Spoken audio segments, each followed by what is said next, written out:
A ver, vamos a empezar con una idea. ¿Qué pasaría si el éxito no fuera suerte? Si fuera simplemente una costumbre. O, dicho de otra forma, si una persona con una inteligencia media, pero con las ideas muy claras, pudiera superar a un genio que no sabe ni a dónde va. Pues esa es la idea central que vamos a explorar hoy. Así es.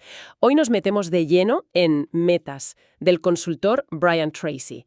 Y ojo, que no es solo un libro más de autoayuda, es un sistema completo que, según él, se basa en más de 20 años de investigación. La promesa es muy audaz, la verdad. ¿En qué sentido? Pues Tracy afirma que si sigues sus pasos te puedes ahorrar años de trabajo, años, y conseguir mucho más en menos tiempo. Suena casi demasiado bueno para ser verdad.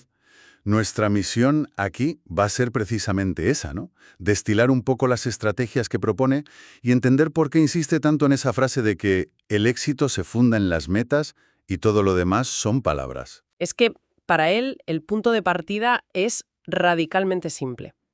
La cualidad más importante para triunfar es el hábito de tener objetivos claros. Vivir sin ellos, dice, es como conducir en medio de una niebla muy espesa. Buena imagen. Sí, da igual que tengas un Ferrari, si no ves la carretera, vas a ir despacio y con miedo. Así que hoy vamos a intentar ver cómo propone Tracy, pues disipar esa niebla. Y creo que la mejor manera de empezar es con su propia historia, la que él mismo cuenta y que es probablemente el ejemplo más potente de todo el libro.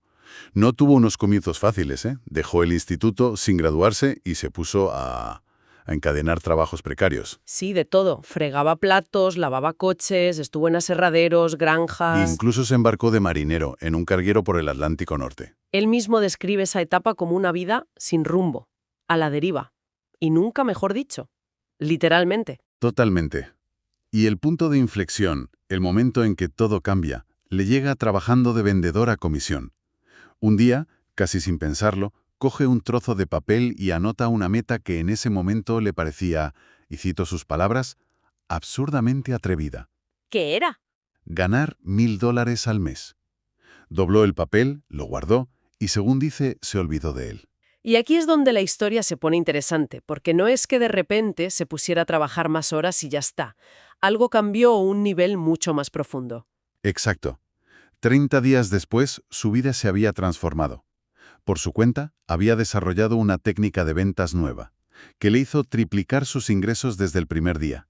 Y justo en ese momento, el dueño vende la empresa. Vaya. Pues a los 30 días exactos de haber escrito su meta, el nuevo jefe le llama y le ofrece $1000 al mes para dirigir al equipo de ventas. El número exacto. Él dice que desde ese día su vida nunca volvió a ser la misma. Y lo fascinante es que Tracy insiste en que esto no es magia. No es pensamiento positivo vacío, es un principio psicológico. Él lo llama la función automática de búsqueda de metas que tiene nuestra mente. La analogía que usa para explicarlo es muy visual, la de la paloma mensajera. Sí, es buenísima. Dice que puedes meter una paloma en una jaula, taparla, llevarla en un camión a 1500 kilómetros de distancia y cuando la sueltas da un par de vueltas y se orienta sin dudarlo de vuelta a su palomar, como si tuviera un GPS interno. Es una imagen muy potente, sí, pero claro, una paloma funciona por instinto puro. Las personas somos diferentes, dudamos, procrastinamos, nos saboteamos. Explica Tracy cómo funciona ese mecanismo cuando nuestra propia mente se interpone. Muy buena pregunta. Él sostiene que el mecanismo humano es mucho más potente, pero también más complejo. No es solo instinto, se basa en el sistema de activación reticular del cerebro. Al escribir una meta con claridad, le estás diciendo a tu cerebro, oye, esto es importante, fíjate en cualquier cosa que se relacione con esto. Ah, entiendo. Y de repente empiezas a ver oportunidades, a tener ideas, a conocer a gente que te pueda ayudar. Cosas que antes estaban ahí, pero que tu cerebro simplemente filtraba como si fuera ruido. El acto de escribirlo no es magia. Es una orden directa a tu subconsciente para que se ponga a trabajar 24/7 en encontrar el camino. Vale. Es como sintonizar una radio en una frecuencia concreta. De repente oyes una emisora que siempre estuvo ahí. Pero esto me lleva a la pregunta del millón, que el propio Tracy plantea como uno de los grandes misterios de la vida. Si este mecanismo es tan potente y, en teoría, automático, ¿por qué tan poca gente tiene metas claras y por escrito? Es la pregunta clave, sin duda. Si fuera tan fácil, todo el mundo lo haría. Él identifica 4 razones principales. 4 barreras. La primera dice, es que mucha gente simplemente no se da cuenta de la importancia que tiene. Han crecido en un entorno ya sea familiar o educativo donde nunca se ha hablado de esto, de metas, de planificación. Claro, simplemente van por la vida reaccionando a lo que sucede sin saber que pueden ser proactivos. Es una especie de ceguera aprendida. Creen que el futuro es algo que pasa, no algo que se crea. La segunda barrera es que no saben cómo hacerlo. Confunden las metas con simples deseos. Quiero ser feliz. Quiero tener más dinero. Para Tracy, eso no sirve de nada. Una meta tiene que ser algo claro, específico, medible y sobre todo puesto por escrito. Y luego ya entramos en el terreno del miedo. El tercer obstáculo es el miedo al fracaso. Fracasar duele, emocional y a veces económicamente. Y como el cerebro está programado para evitar el dolor, mucha gente, de forma inconsciente, se sabotea no poniéndose ninguna meta clara. Claro, así si no hay un objetivo definido, técnicamente no se puede fracasar. Es un mecanismo de defensa muy sutil. Exacto. Y el cuarto, que está muy ligado a este, es el miedo al rechazo. El pánico a que si te pones una meta ambiciosa y fallas, los demás te critiquen o se rían. Por eso, de hecho, Tracy recomienda algo que puede sonar un poco raro. Al principio, mantén tus metas más importantes en secreto. Que vean los resultados cuando lleguen, no el plan. Y para recalcar lo crucial que es esto, el libro cita un estudio famosísimo, el que se suele atribuir a la Universidad de Harvard. Sí, el de los graduados del MBA entre 1979 y 1989. Aunque hay que decir que su origen es un poco controvertido. A veces se dice que es más una leyenda urbana. Ah, vale. Pero bueno, los resultados que presenta son demoledores. Totalmente. En el 79, supuestamente se preguntó a los recién graduados si se habían fijado metas claras y por escrito. El 84% no tenía ninguna. El 13% las tenía, pero no escritas, y solo un 3% las tenía claras, por escrito y con un plan.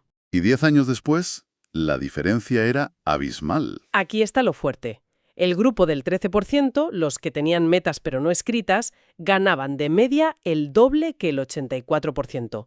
Pero el dato increíble es el del 3% que las tenía por escrito. Ganaban de media 10 veces más que el otro 97% junto. Es una cifra tan bestial que casi cuesta creerla. Te hace pensar, ¿qué pasa exactamente en el cerebro al escribir algo? ¿Es un acto de compromiso, de claridad? Es una mezcla de todo, sí. Como decíamos, el origen de ese estudio es difícil de verificar, pero el principio que ilustra sí se ha validado en otros estudios. El acto de escribir un objetivo lo saca de la nebulosa de los deseos y lo convierte en algo tangible. Lo externaliza. Y eso aumenta drásticamente el compromiso personal, porque lo ves ahí, en un papel, mirándote. Ya no es una idea, es un proyecto. Entendido. Así que, una vez que alguien se convence de esto y empieza a superar esos miedos, ¿qué viene después? Porque tener una meta no sirve de nada si en el fondo crees que no tienes el control para alcanzarla, ¿no? Si piensas que todo depende de la suerte o de los demás. Aquí es donde entra el concepto de responsabilidad, supongo. Has dado en el clavo. Ese es el siguiente pilar del método. Tomar las riendas de tu vida. Y de nuevo lo ilustra con una revelación personal. La de los 21 años, cuando estaba sin un duro, en un apartamento helado, cuenta que de repente, en mitad de la noche, se dio cuenta de algo que le cambió la vida.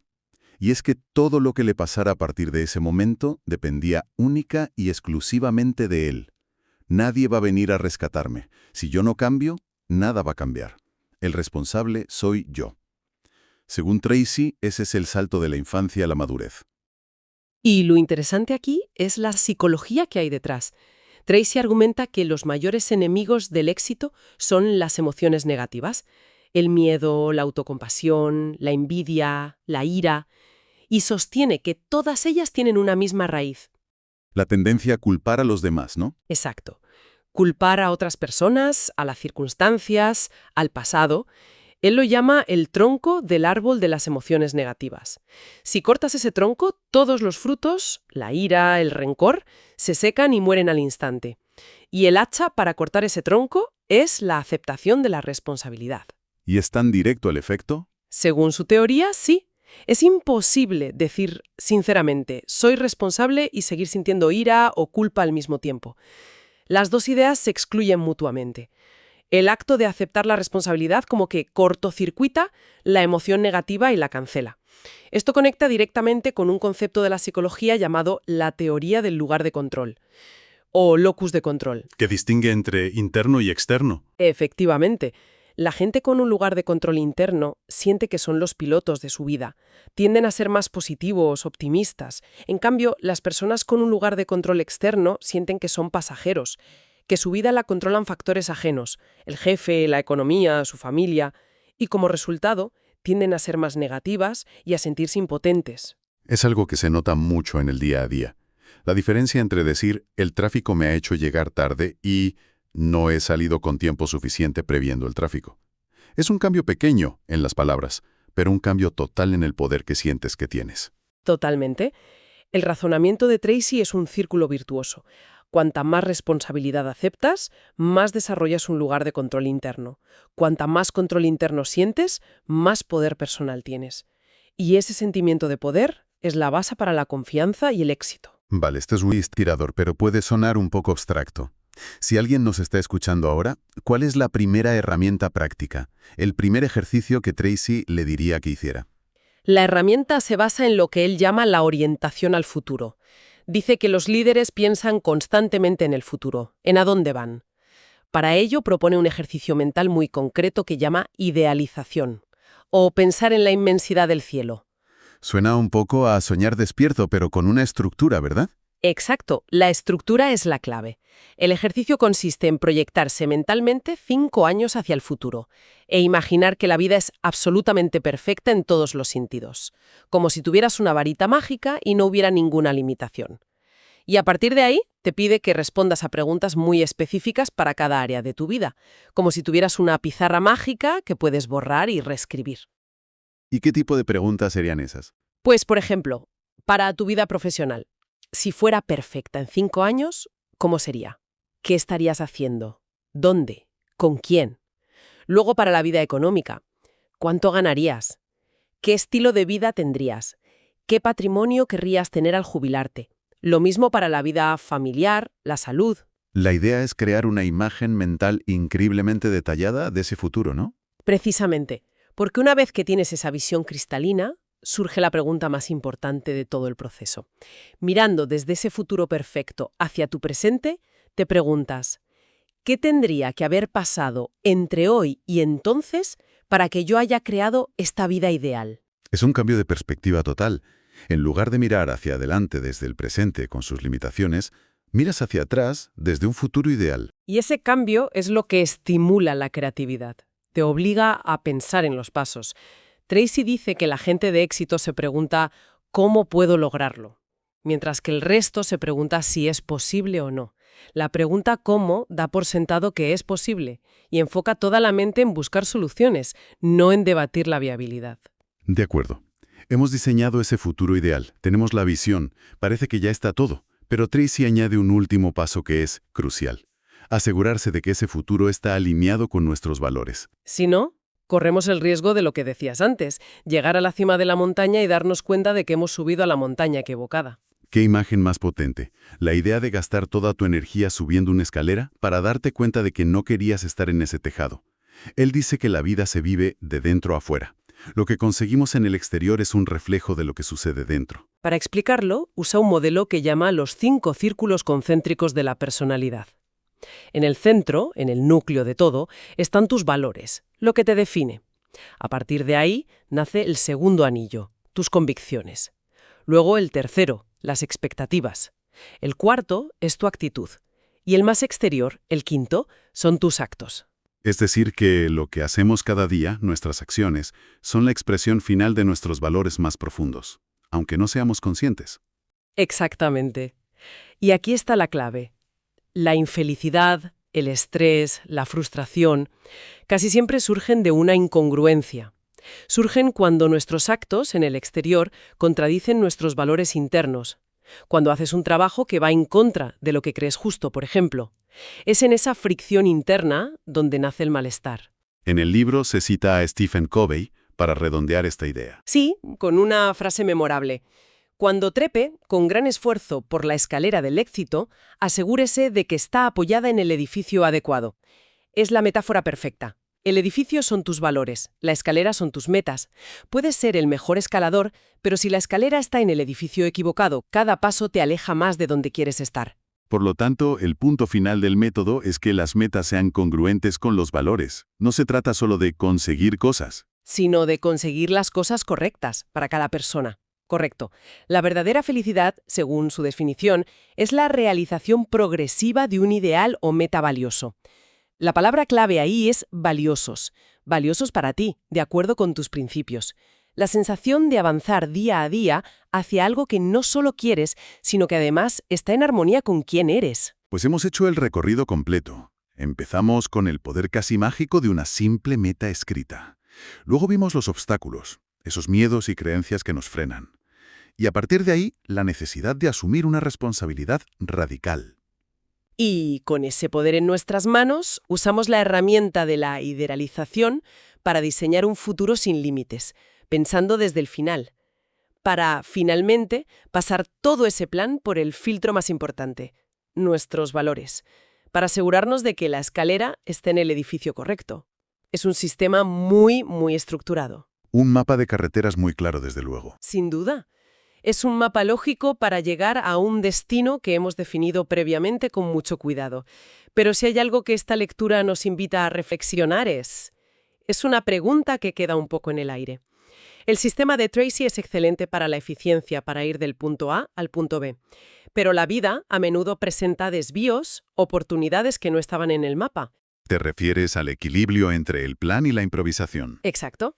La cuestión que queda para reflexionar es: ¿cómo se equilibra un enfoque tan disciplinado en las metas con la flexibilidad necesaria para reconocer y quizás aprovechar un camino nuevo y mejor? ¿Cómo sabemos cuándo perseverar en el plan original a toda costa y cuándo ser lo suficientemente sabios como para abandonarlo por una oportunidad que acaba de aparecer? Ahí reside, quizás, el verdadero arte.